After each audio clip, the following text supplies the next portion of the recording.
Hi friends, ஒரு கதை. ஒரு காட்டில் ஒரு கழுதை என்ன பண்ணிச்சான், போய் புல் சாப்பிட்டுச்சான். அந்த ஒரே இடத்துல நிறைய புட்கள் கிடச்சதுனால அது வயிறு முட்டை சாப்பிட்டு ரெண்டு பக்கம் ஆடி ஆடி வந்துச்சான்.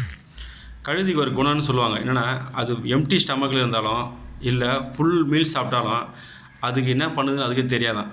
அது போகும்போது பக்கத்தில் ஒரு புலி உட்காந்துட்டு இருந்தான், பசியோடு இருந்தான்.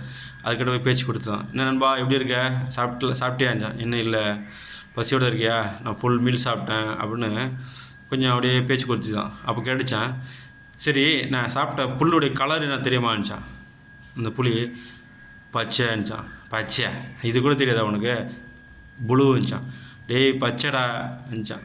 ஏய் புளு அப்படின்னு ஆர்கியூமெண்ட் போயிட்டே தான். டேய் பச்சைடானா அது ஒத்துக்கவே இல்லையா. சரி வா, நம்ம காட்டுக்கே ராஜா இருப்பார்ல, அவர்கிட்ட போய் நீதி கேட்கலான்னு சொல்லிட்டு அந்த புலியை கூட்டுன்னு போச்சான். போயிட்டு ராஜா கிட்ட போய் கேட்டுச்சான் அந்த கழுதை, ஐயா நான் சாப்பிட்ட புல்லோட கலர் என்னன்னு கேட்டான். பச்சைன்னாரான். அப்படின்னு சிரிச்சுட்டு, உங்களுக்கும் தெரியலையா, புளுன்னு.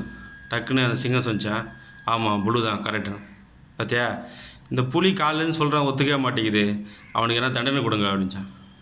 அந்த சிங்கம் வந்து, ஒரு வாரத்துக்கு நீ வாய் தந்து யாரு கூடயும் பேசக்கூடாது, இதான் உனக்கு தண்டனைன்னாரான். அதை கேட்ட உடனே அந்த கழுதை துள்ளி குதிச்சுன்னு ஓடிச்சான்.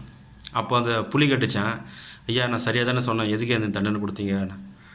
டேய் நீ யார் தெரியுமா, எல்லாத்துக்குமே உதாரணம் சொல்லுவாங்க, அவன் கெட்டிக்காரன், அவன் புலி மாதிரி கணக்கில் புலின்னுவாங்க. அப்போது நீ வந்து ஒரு சிறந்த உதாரணத்துக்கான ஆள். நீ சில விஷயங்களை ஒரு விஷயம் நீ சொல்கிற விஷயம் சரியாகவே இருந்தாலும் சில பேர் கழுத மாதிரி அதை அக்செப்ட் பண்ண மாட்டாங்க. அந்தமாரி பர்சன்கிட்ட நீ ஆர்கியூமெண்ட் பண்ணக்கூடாது. அவங்க ஒரு மாயத்தில் இருப்பாங்க, நம்மளை சுற்றி தான் எல்லாமே இருக்குது, நம்ம செய்யத்தான் சரி அப்படின்ற இருக்கிற இடத்துல ஆர்கியூமெண்ட் பண்ணக்கூடாது அப்படின்னு அந்த சிங்கம் சொல்லிச்சான். நன்றி.